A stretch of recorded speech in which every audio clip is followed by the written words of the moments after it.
Hey coin collectors, and welcome to DC Coin World International Coin Channel, and today we have the Jefferson Nickel from the United States from 1980.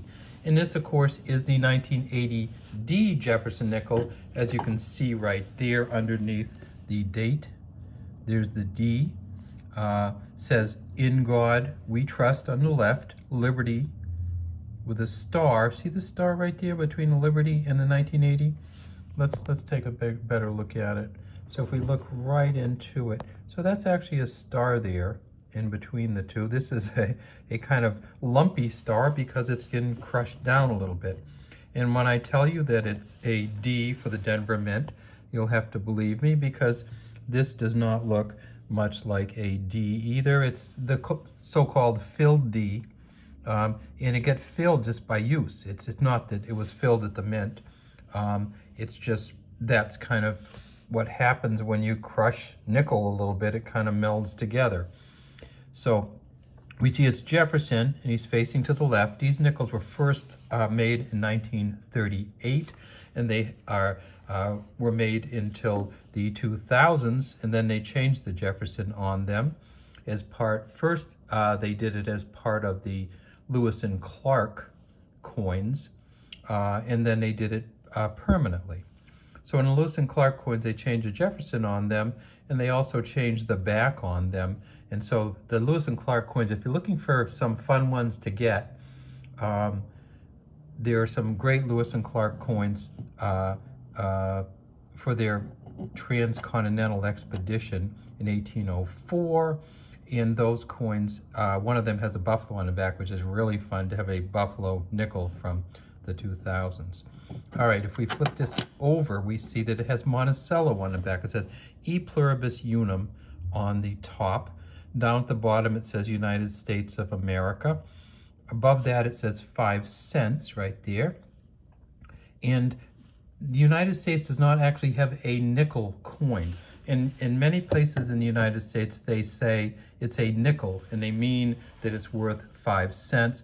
But there, in no place on this coin does it say a nickel. And of course, the tricky part of that is on no place on the 10-cent coin in the United States does it say 10 cents. It's a dime. So the dime is a 10 cents coin without the 10 cents on it. The nickel is a 5 cents coin without the nickel on it.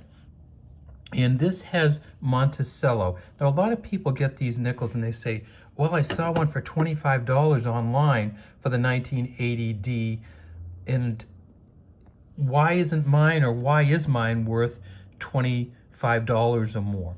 One of the things that you have to have on these nickels is what they call a full steps version. So right here where these steps are, where it's all kind of mashed down, there's actually 5 steps there.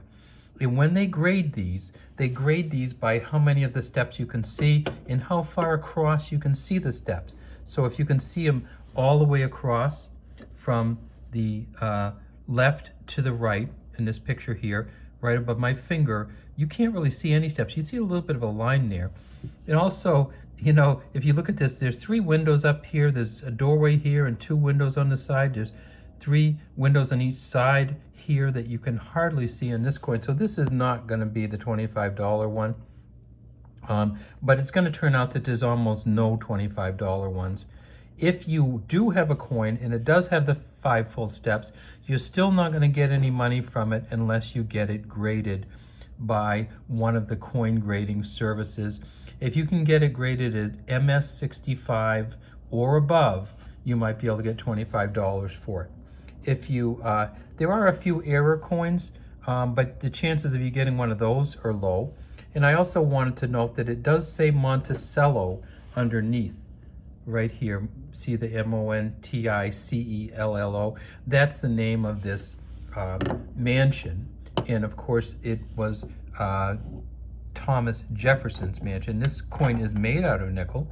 You see that it has a smooth edge or smooth rim. It does not have any lines on the rim. And then when we get to this part, you'll see that if you really have a fine coin, you'll see the back of the ponytail, where you'll see the little tie in it. You'll see more lines in his hair as it comes down. And then there is something you might see right here, and that's the engraver's initials right here. You can see let's see if we can show it to you right there.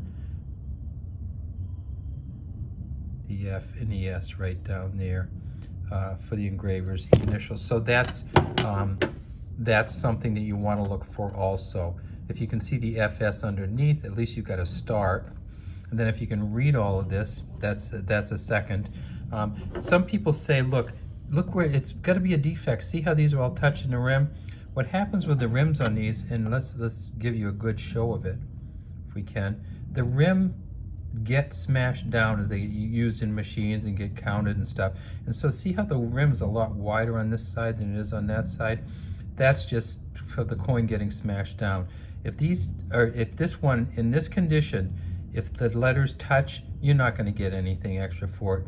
In fact, there's hardly any that are offset enough so you're ever going to get anything from them being offset.